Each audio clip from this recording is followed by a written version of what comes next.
Hey, Iowa State alum. I just wanted to pop in and say hi. I miss you guys. Really excited to see you all here. I'm looking a little crazy, but thank you for being on this panel and helping pre-med students at Iowa State. Okay. So in this session, we will be hearing from students in medical school through a Q&A about their experience applying and getting into graduate school and how their program is going. So first, I'd like to start off by introducing our med student panel. So after I say your name, please just give a little background on yourself, such as where you did your undergrad, what you got your degree in, where you go to school now, and what year you are. So we'll start off with Alyssa. Hey guys, so I did my undergrad at Iowa State. I was a microbiology and genetics double major. And I'm currently at Harvard Medical School and I'm doing an MD PhD. So I'm a dual degree student and I'm in my third year of my PhD, so fifth year overall, because you do 2 years of med school, PhD, last 2 years of med school. So yeah. And then we'll go to Leah.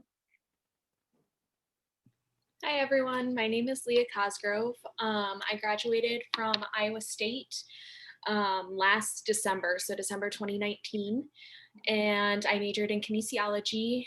I am currently a first year down here at A.T. Still University in Kirksville, Missouri.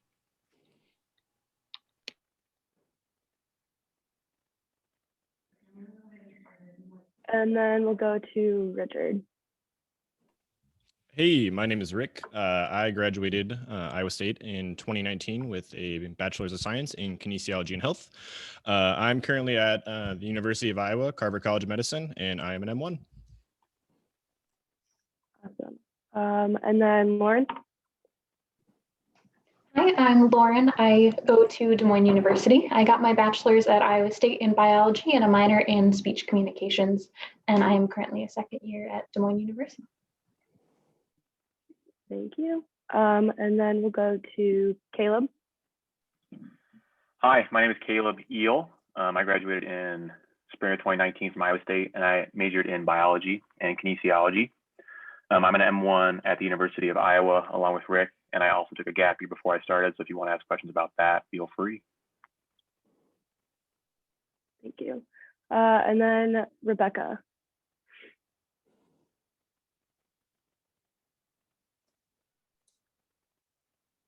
Oh, is Rebecca not here? Okay, so then we'll go to Taylor. Hi, my name is Taylor Lewis. I went to Texas Christian University, where I graduated with a major in biology and a minor in Spanish from health professionals. I'm from Little Rock, and now I do I'm in my second year at New York Institute of Technology, College of Osteopathic Medicine at Arkansas State University. I also took a gap year, so I can comment about that as well. Okay. Oh, and then I'm just seeing Rebecca's message. I'm gonna try and. Okay. Did that work, Rebecca? Okay, perfect. Hi. Hi, my name's Becca. I am a second year medical student at Des Moines University. I graduated from Iowa State in 2018. Yeah, 2018 with a bachelor's in biology. And I also took a gap year, and I am, in addition to getting my DO degree, getting a dual master's in public health. So if people have questions about that, I'd be willing to talk about it. Thank you. So we're super excited to hear from you all today. So to start off, I have a couple general questions that was sent in ahead of time. And to the students that are in here, if you have any questions throughout the session, just put them in the Q&A box and I'll make sure to get to those throughout the session. So one of the first questions we have,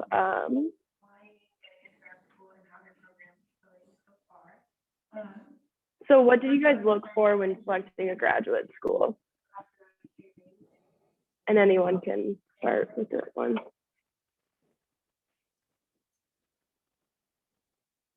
I didn't hear you quite well. What did you say? What do you guys like? What did you look for when it like came to a medical school? I'll go first, I guess. Again, I go to Des Moines University, and I was looking for somewhere where the faculty was going to be really upfront and direct and willing to just help with whatever necessary, and also looking for a community environment where I wasn't going to be compared to the students next to me, but rather compared to myself and my own previous background. So that's kind of why I picked DMU. I looked more for opportunity post, post graduation, and resources that they can give you while you're in school, because everyone doesn't give you access to all the materials that you may need for your board examinations, things that you may need while you're in school. Some schools are kind of like, hey, you have loans, buy your own materials and things like that. But I know at NYTCOM, they do an excellent job of making sure that we have everything we need, having that open line of communication, which is also very important for a school, knowing that you have an opinion and they'll listen. And if you need something, they'll give it. Also, we have a program where I'm in the first year where we're going to be pipelined into a hospital that will give us priority for residency. That's huge. So, because one of the hardest things about medical school is not necessarily the graduation, it's getting the residency. So having those opportunities to set up your future is one of the best things to look for in a school, because it's not short term, it's very long term. And that's what I would say look for.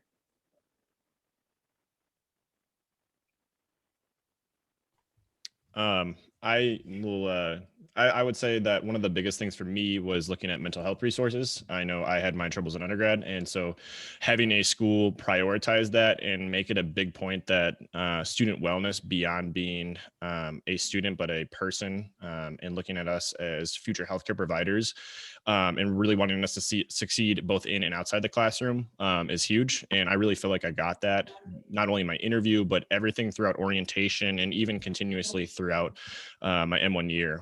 Carver has really been pronounced in wanting to make sure that we are going to be successful healthcare providers and that we're well-rounded as individuals. Awesome, thank you. Does anybody else on the panel have anything to add to? I can say for those that are interested, and I said I was an MD PhD, so from the research perspective, I was looking for a school with an excellent research reputation and strong research mentors and labs I was interested in working in. But also another thing I thought about and I would agree with everything everyone else has said too, but another thing that I looked at was curriculum structure too. What I like about Harvard is you get into the clinic pretty early, but they also have a flipped classroom model, which a lot of schools are still lecture based, and flipped classrooms are much more data driven for like proper learning retention. And I wanted a flipped classroom model. So if you haven't had, and I had professors at Iowa State who had done flipped classrooms too. So I liked having, being able to watch lectures on my own, spend more time or less time with things as I needed. And then we have like concentrated clinical case-based learning with physicians and professors for our like classes, and it's much more integrated. So I would say consider those things as well. So both the environment you're looking for, your career goals, as Taylor said, and curriculum structure, I think affects your day-to-day like happiness and life. So find a one that works for you. Thank you. So one of the next questions that we have, what do you wish you would have known, or what would you do differently if you could like go back and kind of like redo anything?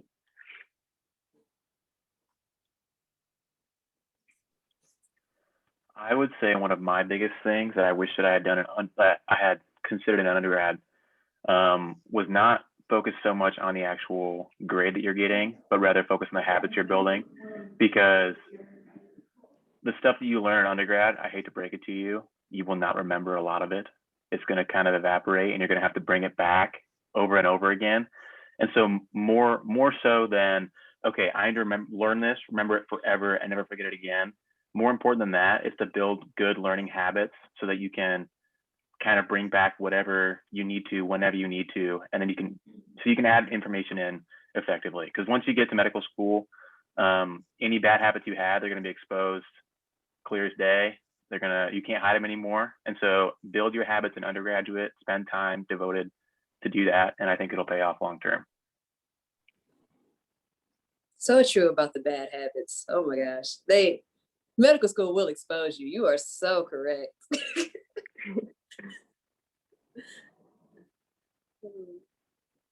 Does anyone else have anything to add to that one? I can add something. So something that became really apparent to me, because I didn't get into medical school the first year I applied, but I had always kind of known that I wanted to be a doctor. And so like the first year I applied, I was like, I just want to get in, like I just want to get in. And that's all that mattered to me. But upon like taking some time off and like really evaluating myself, I really had realized that I didn't know what I really wanted. So I think if you're going to apply to med school, it's like really important to figure out what is really important to you and what your goals are to be as a future physician. Because once I figured that out, it was so much easier to approach applying to medical school, and it gave me so much more motivation, which is something that I use a lot now because med school is hard. Med school is really hard. But if you kind of have an idea of what you want out of med school and have a vision for yourself in the future, like it's so much easier to get through it. All right, we have a couple of questions in the chat. How do you manage financial things? Do you have to work in medical school? I'll tell you right now, you will not have time to work. That's no. I promise you, you are doing probably 2 full-time jobs studying, like at least 2 full-time jobs, because you simply just don't have the time. There's so much material, and loans, I'm sorry, loans are just your best friend. Unfortunately, they're the friends you hate, but you have to have, unless you have some other means to pay for it. But to be honest, you have to look at it as an investment in your future, because that's what it comes down to at the end of the day. I did a gap year out and I worked like 4 jobs at one time. So that helped pay for a lot of the ways to get into medical school, because there's so many things you'll have to pay for on the front end that they don't necessarily kind of tell you about. You know, like I had to move, so moving expenses, you have deposits and everything to pay for, background checks, XYZ. Since you're kind of in that undergrad, opportunity, try to save as much as you can until then, so you don't have to take loans out for the easy stuff. Like I paid for all of that stuff with no loans, and I'm glad, because there's really no need for that. So on the front end, try to save up probably around $2,000 if you can by working or something like that, somewhere in shifts. But after that, it just becomes about loans. It's just too much money. It just becomes about loans, which your school generally will walk it through with you. We have a great financial aid person at my school that, has meetings with us. We can always talk to her. If I need to borrow more money, if I need to go through my budget, etc., she's there to do it with me. So you're not alone in the financial aid process. Don't think that you have to figure all of that out alone. When you go through this process, there are people to help you with it. It's not unmanageable, okay? So don't be scared of financial aid. Don't be scared of taking out loans. It's not as bad as you may think. I'd like to add to that too. Taylor hit the nail right on the head. They are really good about working with you. They're really upfront. They know that this is really scary for a lot of people, but there are also programs that your school can get you in contact with too. For instance, if you're interested in rural health, there are tons of programs across the country that are willing to pay back your loans depending on amount of time served in the rural area. So that's definitely, there are options like that as well. And I know that there are service military. Yeah. So that's an option too.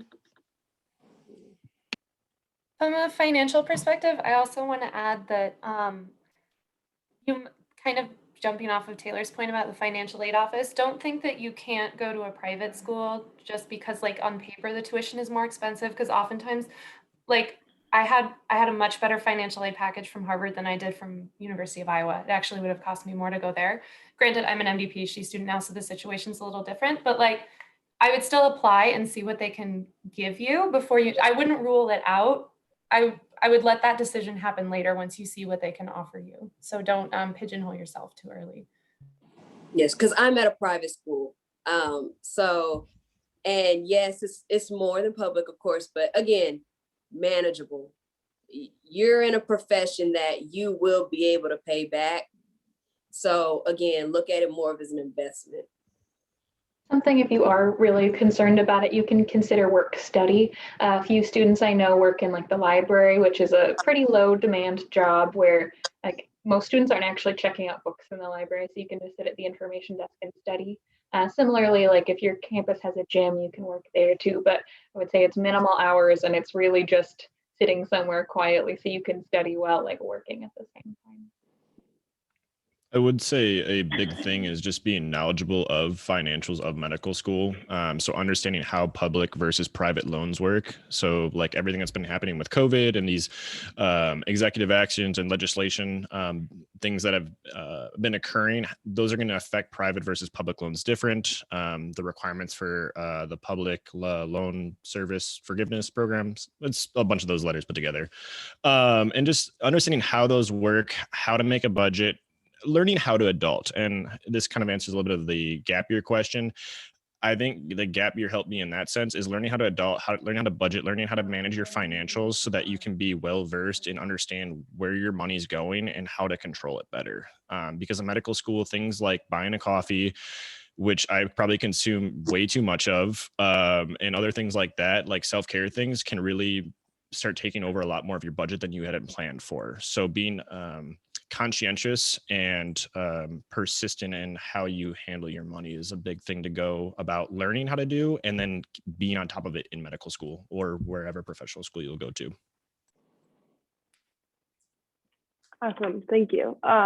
So we also have a question for like Iowa State alum, and I think Caleb touched on it in the chat, but for those of you that went to Iowa State, were there any specific resources or classes that you would recommend taking advantage of during undergrad? If you want to start with that one, Ben.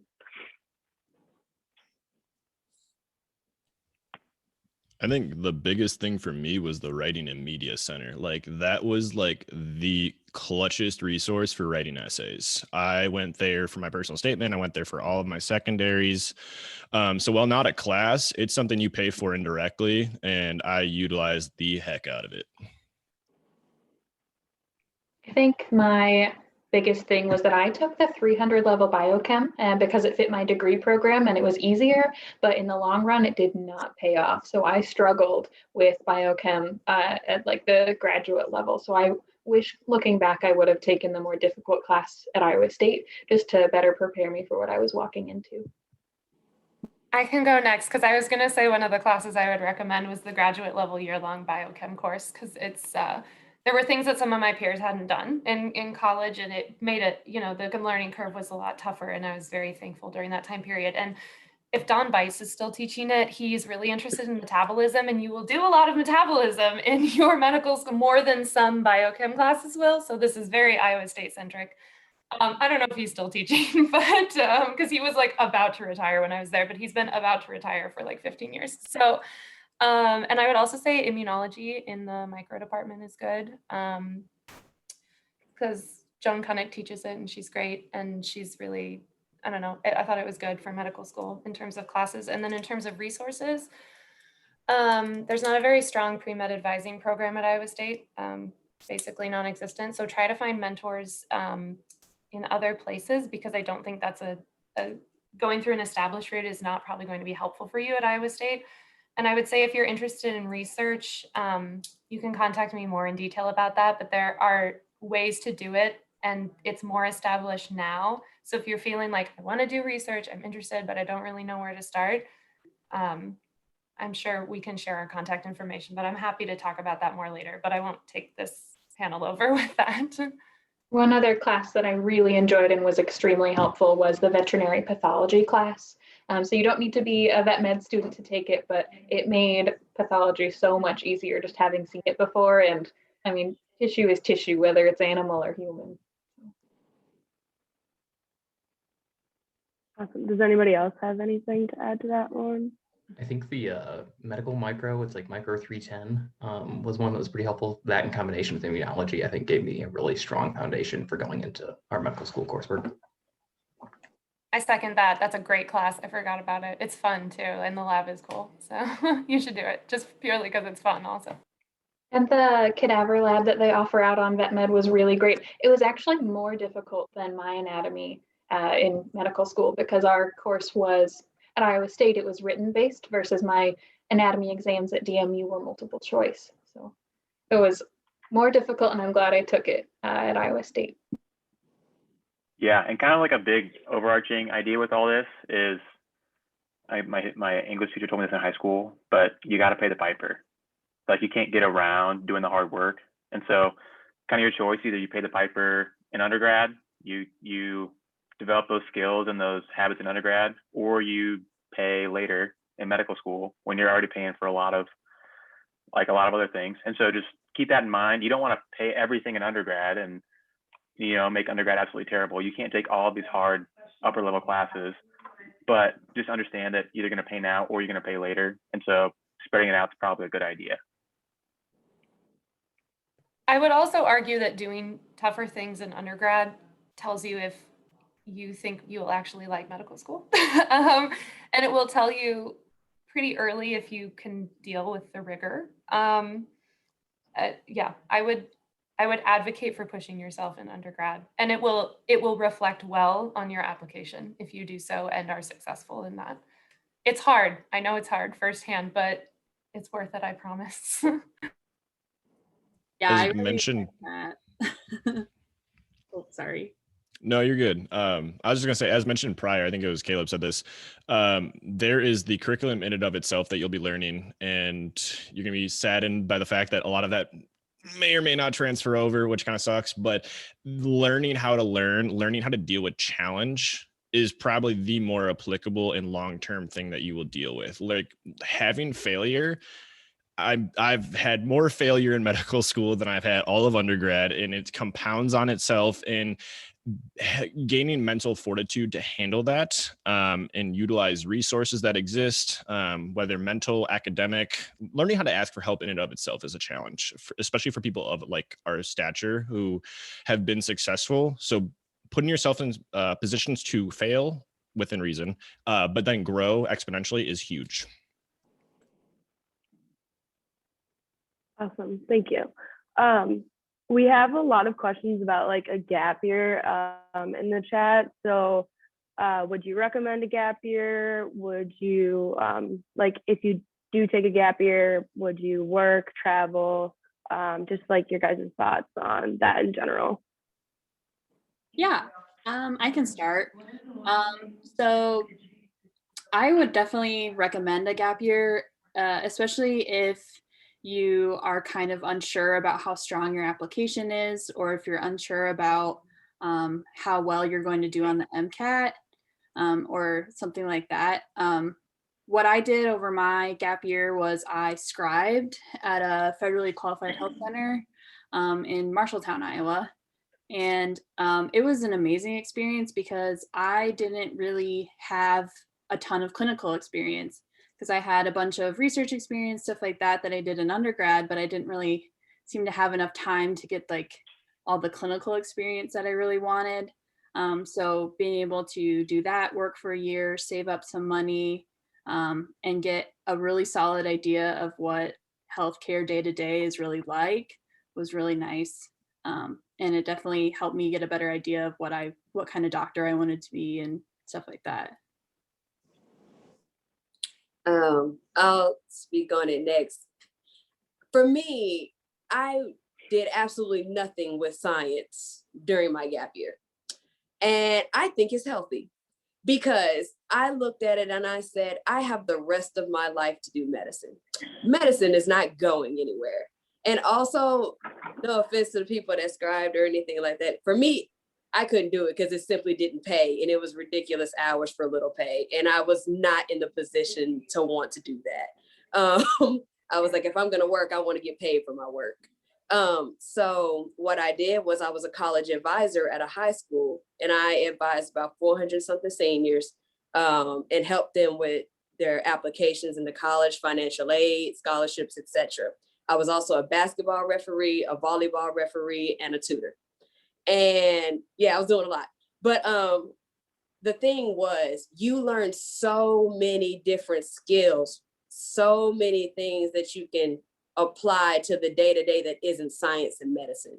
That is working with relationships. That is adaptability, because you have, just like you see 40 patients a day, I'm seeing about 30 kids a day. They're all different. They all have different plans, and you're building that communication, you're building that relationship. And, you're not necessarily going to always get that by scribing or, doing something else.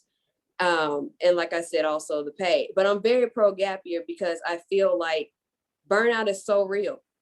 Burnout is such a real concept. And if you don't get a chance to experience something else when you have the time and the ability and the chance, I don't think you're fully able to, expand yourself as a person.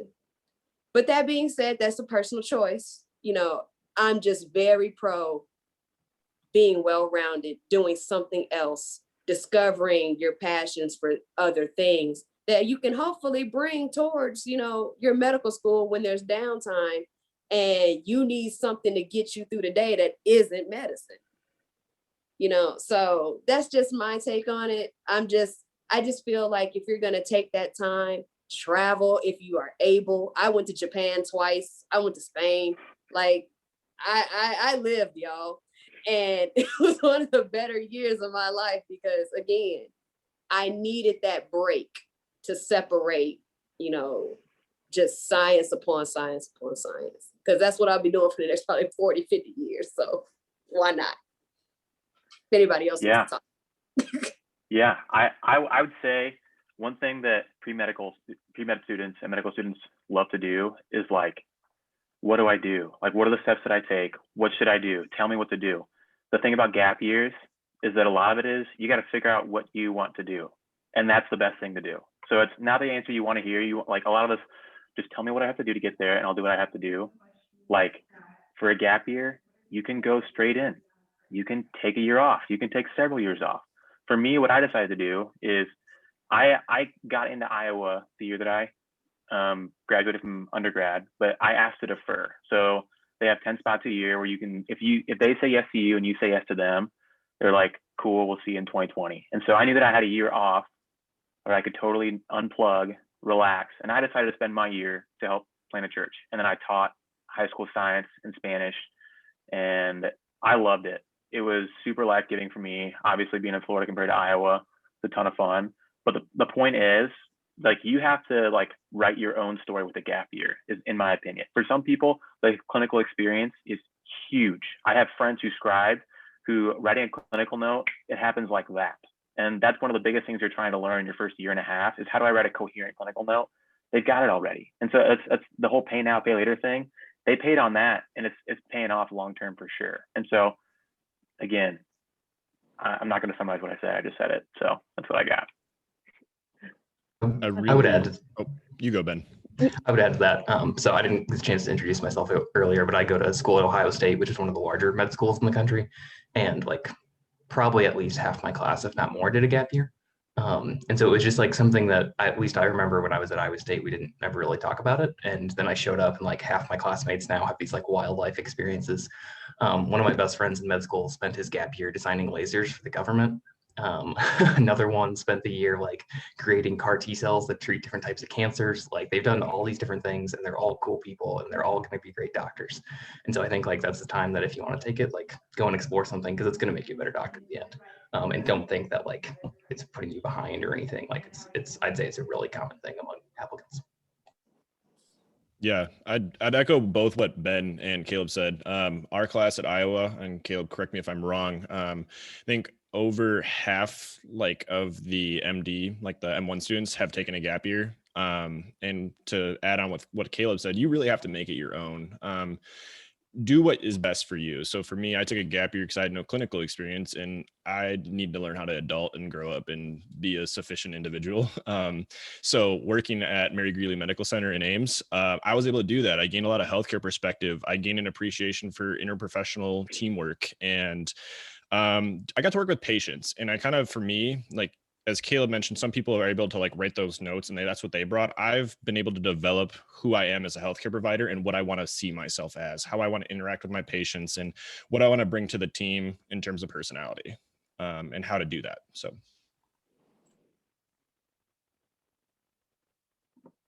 Awesome, thank you. So there's a couple questions about like the application process or like interview questions. One that just says like, how do you navigate like tricky interview questions and how did you answer them? Leah, if you want to start off with that one. Yeah, I can go ahead and start with that. Interviewing was actually really scary for me. I would recommend getting as much interview experience before you start interviewing as you can, whether with your family or with your friends before you go in. I prepped every interview before I had it, and I wrote out experiences based off of past questions that I had found. And then also like wrote down questions for the schools that I had so that I also had something to ask them.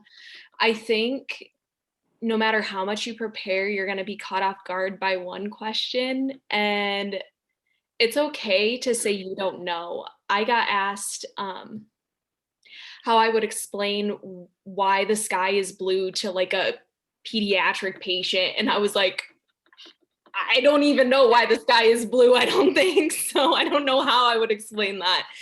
And you're gonna be nervous anyways. Just roll with the punches, I think, is probably the best advice for that. Know stories, experiences that you've had that you have grown from. I can't remember who said that, but having those experiences and then knowing how you handled it and what you got out of it is going to be really helpful for you too. But I would say practice and just answer as best you can.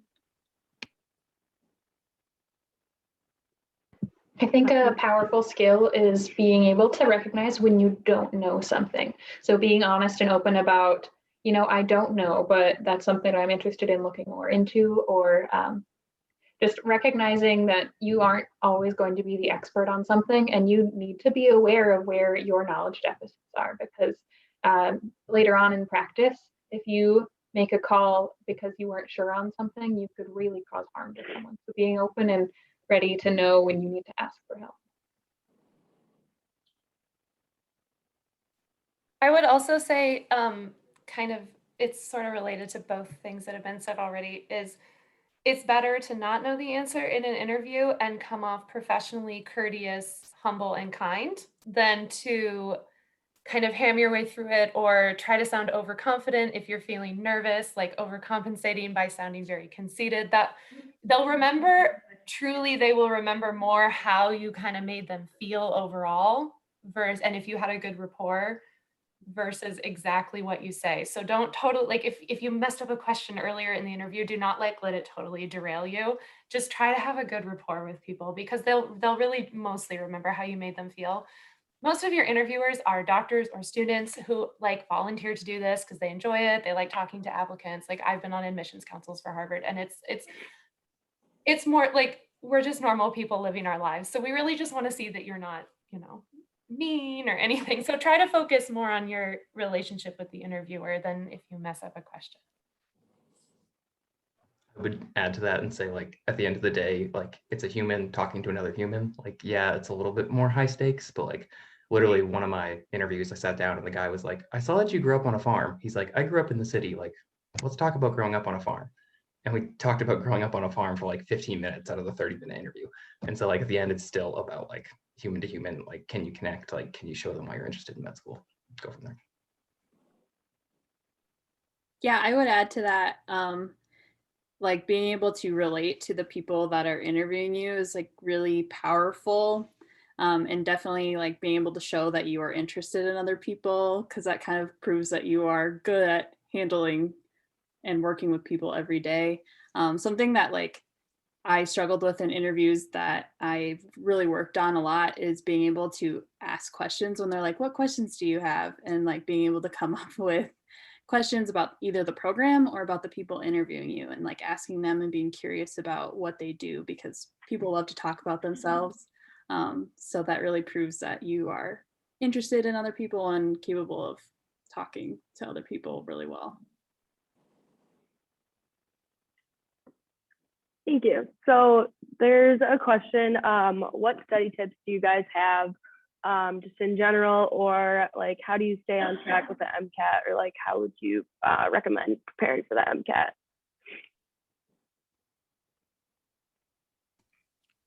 I'm gonna give a big shout out to my man Ben here.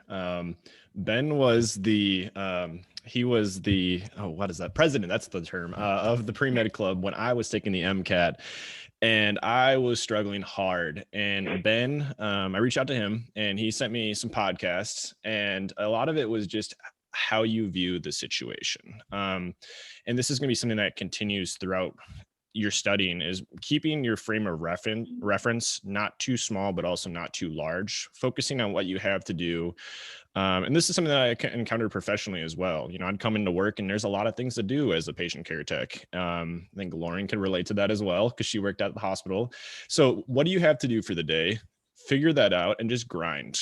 But also realize that a lot of that drive, as much as you want to do well, you're going to feel like crap a lot during the studying for the MCAT. It's going to drain you. Medical education and training drains you, and realizing, again, keeping that temperance of too big of a picture, like, oh, I got to get through this whole MCAT. I got 3 months of studying, or, you know, I got to just do this one question.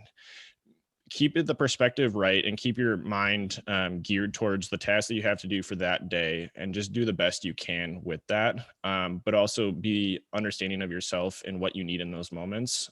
So dealing with difficulty in emotions, and how to temper those, and how to take care of yourself in those times. That's huge. So again, shout out to Ben, because he helped me get through my MCAT studying. I think I have to have a shout out then to Alyssa, because she helped me get through my MCAT studying. So you can see the theme. You can see the theme here is that you should probably talk to the students that are a few years ahead of you. And I say just a few, not a lot, because if you ask me what was on the MCAT now, I don't know. Like I took it like 6 years ago. OSU has like a med campus and like an undergrad campus. I was on the undergrad campus the other day, and somebody said like propionic acid or like some organic chemistry term, and I don't even know what that means anymore. Like I couldn't tell you. So I would really recommend talking to the folks that are a few years ahead of you. They'll have the best idea about what resources, like what books to use. I got a set of study books from a person who was a few years ahead of me, so like talk with them, see what they know about the test, see what's going on with it now, and then, like Rick said, just like set a plan, get to work, and get after it. I think the biggest thing that was impactful for my study was active versus passive learning. So just sitting back and watching those Khan Academy videos isn't going to do much for you in the long term. You need to do the quizzes after them to see if you actually retained any material. And I really enjoyed the practice exams that you could buy from, I think it's like the AAMC. And so those were good for me to like sit down and force myself to do the whole day exam worth, rather than just a few questions here and there, because you are kind of training for like a marathon exam, and it doesn't end there. The problem is that you're going to have big exams that you need to keep prepping for the rest of your life. So honing those skills now will make it easier in the future. I think that's a really good point. I like the active versus passive learning, because I think it's very easy to, what I did, I made an extremely strict schedule and I stuck to it, and tried it, instead of being like, oh my gosh, I'm studying 10, 15 hours a day. You remember that it is a period of time with a true endpoint, and I would say ignore the fact that you're unhappy about it. As hard as that is, like, try to remember it's a very isolated thing. You're just going to go really hard for a short period of time, and it's fine. It's kind of like step one studying, which is 10 times worse than the MCAT. Although you guys are all doing it pass fail now. I feel old. But yeah, so it's, yeah. Try to lean into the horridness that is MCAT studying, and be like, okay, it's short. I'm just going to do it and just go hard.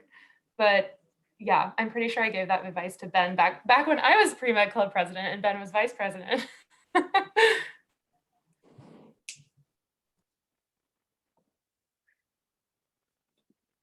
Anything else to add to that one? Okay, so there's a few questions about like clinical experience during undergrad, and how you would recommend to get that, especially during COVID, or if you would recommend doing anything like paramedic or EMT. I can speak a little bit to that. So my sophomore year at Iowa State, I was doing a full course load, and I opted to take a night class at DMAC to get my CNA. And I used that to work as a patient care technician at Mary Greeley my senior year at Iowa State.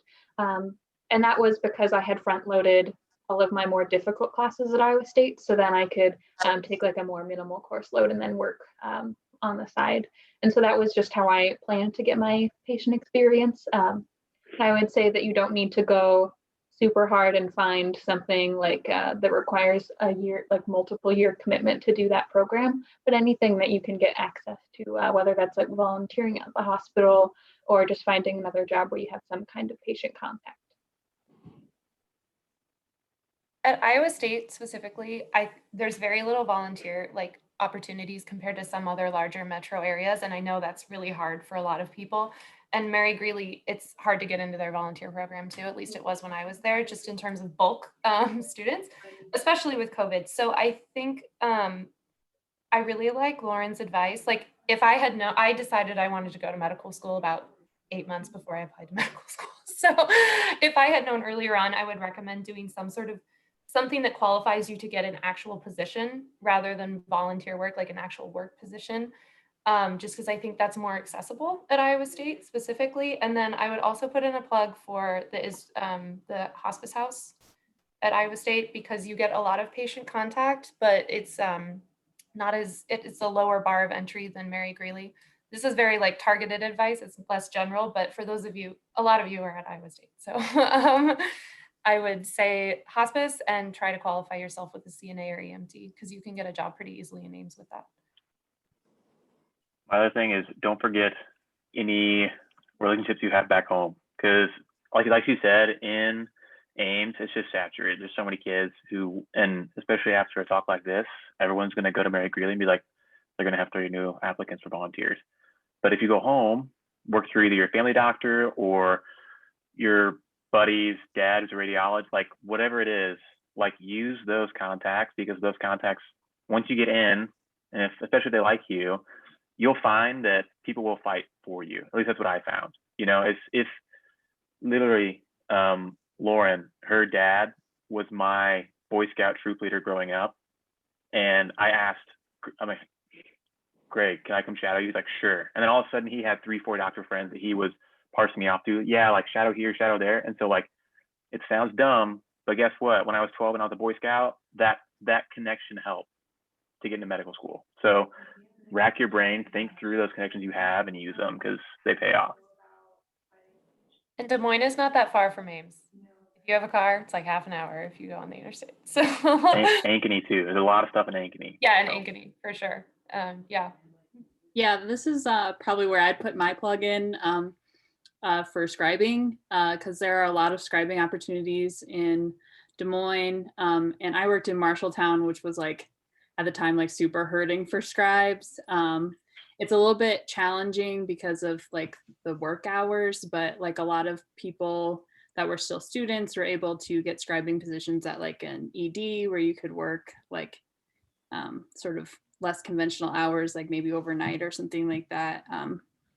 So yeah, you can definitely look around the Des Moines Metro if you have a car and are able to get over there if you need some clinical experience. I do want to touch on that a little, because yes, it's great to get all those clinical hours. It's great to do all of those things. But number one thing is your coursework. I know people that were scribing part-time and they were so tired from working those hours and trying to get all these clinical things that they would miss class because they were just so tired from trying to do it all. You know, the most important thing is your classwork, and don't underestimate the other volunteer opportunities that you can do or job experiences that you can get. do what you can, but realize that nothing else should suffer because of it. And that's all I'll say on that. I totally agree. I just want to say that too, because this is like moderately embarrassing, but I only had like 40 hours of physician shadowing and like 100 to 200 hours of barely clinical work. And so I totally agree that your courses are more important, and it's quality over quantity for medical school. There are other pre-health programs where that is not the case. So this is purely for medical field, but I would say it's more, I had some really intense, great experiences with my hospice work that I did, and I was able to speak to a lot of them. And I would say that's more effective than putting in a lot of hours where you're not really, emotionally or mentally connecting with the situation. The purpose of clinical volunteering before med school is to show that 1, you know what you're getting into, 2, you really want to do it, 3, that you can work with patients, 4, that you understand what this career is really about. So if what you're doing can answer those things, you don't need to worry about, oh gosh, I should probably get 50 more hours.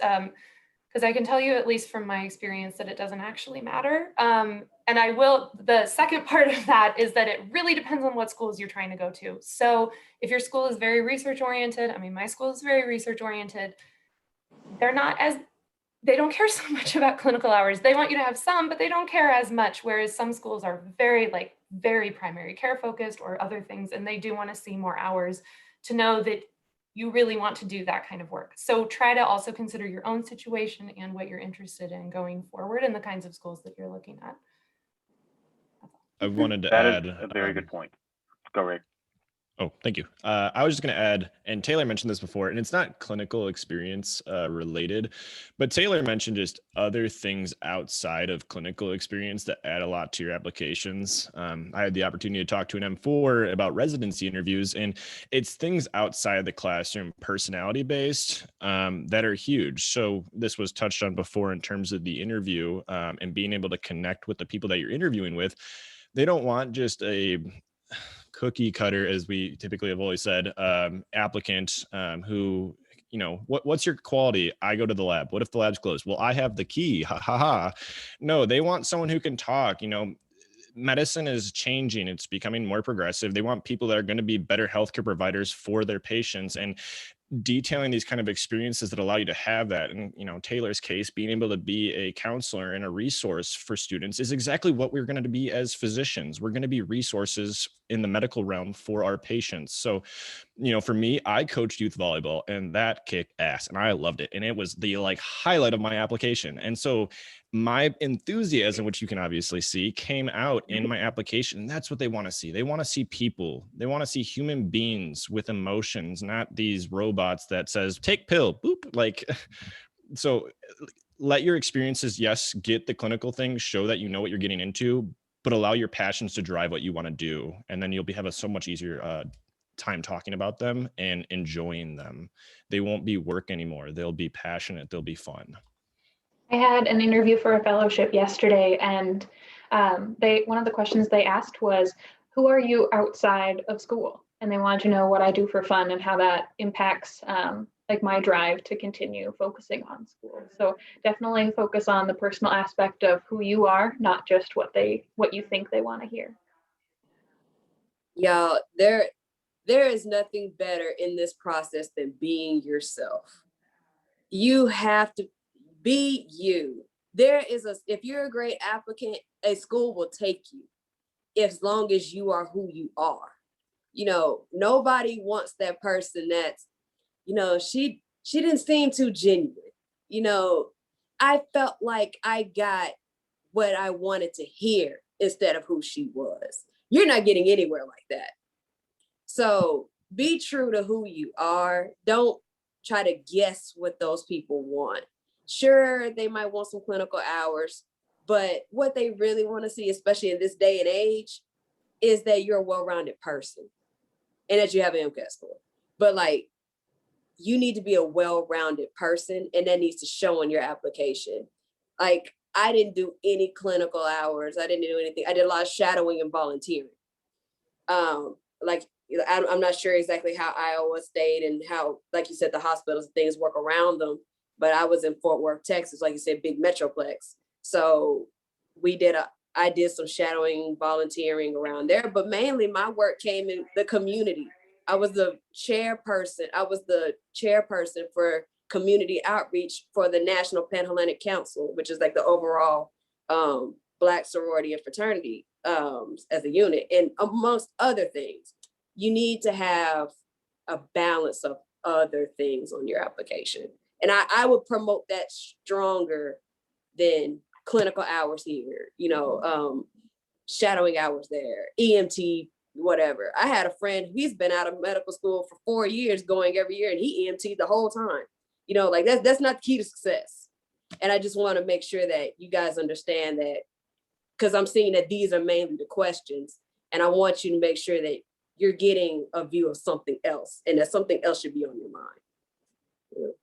I work as an admissions ambassador at DMU, and one of the things that we kind of tell the applicants once they get there for their interview day is that if you're here for an interview, we already think you can do it on paper. We just want to make sure that you are the type of person that we want here at DMU. Do you fit the campus that the class that we're trying to build? Can you have a conversation as a person? Because so many people can click the right answer on a test, but can they build those connections and relationships as a future physician? Exactly. One thing that this is sort of tangentially related, but I'm gonna say it anyway. It's kind of like back to the well-rounded concept. And I do think there's like two different types of well-rounded. There's like well-rounded, I checked every single box that I should probably do. And I should do that because it'll add more diversity to my application. If you're adding things to your application, make sure that you are passionate about them. And I will say a lot of people feel medical school applications are very formulaic, and in a way they are. Yes, you should probably do one thing in each of the big categories to know what you're really getting into. There is a reason it's mildly formulaic, but I would say if you do all of those things, yes, you'll get into a school. But if you really want to shine and show who you are, as Taylor said, like, don't be afraid to like be well-rounded. I call it well-rounded with a spike. At least I know a lot of the schools that I've been around are looking for people with a spike, people with a superpower that show you can go the extra mile in the thing that you love, and that because it shows that you can be passionate, dedicated, and very successful in something difficult versus just kind of dabbling in things that you're less passionate about. It's okay to sacrifice one less thing, like doing one more extra thing you don't really care that much about, and going, like, if you're into research, go hard. I mean, yes, also do some clinical work, but you don't need to like be checkbox well-rounded. It's a very common misconception that that's the case. And yes, if you are checkbox well-rounded, you will get into a medical school, but you might not get into one that's the best fit for you. There are a lot of schools that I would not have gotten into because that wasn't the application that I prepared, and I was not the right fit for those schools. So like I had much less clinical experience, but that wasn't really what my career was going to look like eventually. So I just want to say, don't feel like, oh gosh, I have to do that other experience because I have to be more well-rounded. I think what Taylor's saying is like the well-rounded where you're passionate. So it's like, it's truly well-rounded with a spike. I've seen admissions people like where I am literally draw like well-rounded with a spike. We want to see spikers. So you don't have to be well-rounded, be well-rounded with a spike. So it's kind of like the opposite extreme is like the EMT, and that's the only thing they ever did. Do more than, be more well-rounded than that, but don't be afraid to chase your passion, even if it's a little bit outside of like the cookie cutter medical school application. It's kind of an odd concept, but it's a balance. This is a spiel I tell lots of pre-med people because having sat on admissions councils, it's definitely the case. I'm very glad you explained the difference because you're right. It's subtle, right? It's kind of hard to explain to people, but it's really, really, really important because it will totally come off in your interviews. Like they'll know if you weren't really into that. They'll be like, why did you do that club? And you're like, oh, well, it made me more diverse. I'm like, well, yeah, but what does that mean? Are you into it? Like, why do you do it? I'd rather have seen you take your research project to the next level and publish it. So, because that's what you love. Yeah. So I would totally agree with Taylor. It's like that passion thing. That's my big spiel. Okay, I'm done. Thank you. So if anybody has to leave, we're like getting towards the end of it, but just one last question that we have. how many times is it normal to apply to medical school, and how can you maintain your sanity between cycles, or how many schools did you guys apply to? And Leah, do you want to start with this question? Yeah, I can go ahead and start. I applied to all of the schools I possibly could, and I do not recommend that. Pick a couple and then narrow it down that way. It is a little different with COVID. I don't know what the interview process will be like next year, but if you get an interview, if you apply to someplace and you can't travel, but they're still doing online interviews, definitely take it. That was a big thing. You need to plan for traveling and costs that way. And it's expensive to apply to a bunch of different programs. So definitely be picky and choose where you think you would end up. In terms of applying, I don't think there's a limit. I only did it once, but I don't, some of the gap year people might be able to talk more about that. Yeah, I can talk more about it. So I mentioned earlier that I didn't get in the first time I applied. And honestly, like that's really normal. Like I think the statistic is like 50% of people won't get into medical school the first time they applied.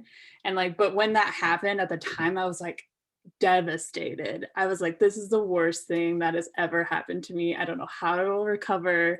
It was horrible. But actually, it's okay. Like, it's very normal. A lot of people go through it. It's fine. But take a deep breath, like, think about like why you want to be a doctor. And something that helped me a lot was I know one of the schools I applied to the first time around will give you feedback if they don't accept you. So what I did was I called them up and asked if I could get feedback on my application. And they gave me some feedback, some things to think about. And I took their advice in some ways and some ways not.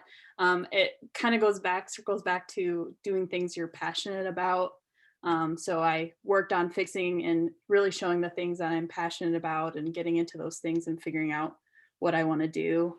But yes, it's can be tempting to just like be like, oh, I'm going to wait like a couple years to reapply. But I would say like eventually to a point, you're going to get to the point where you're like, you know, if I don't apply now, I don't think I will ever apply. And you kind of like got to push through that. You got to like just go apply then and go for it. Because, you know, you never know what happens. But yeah, keep your sanity, work towards those things that you really love, and it'll happen.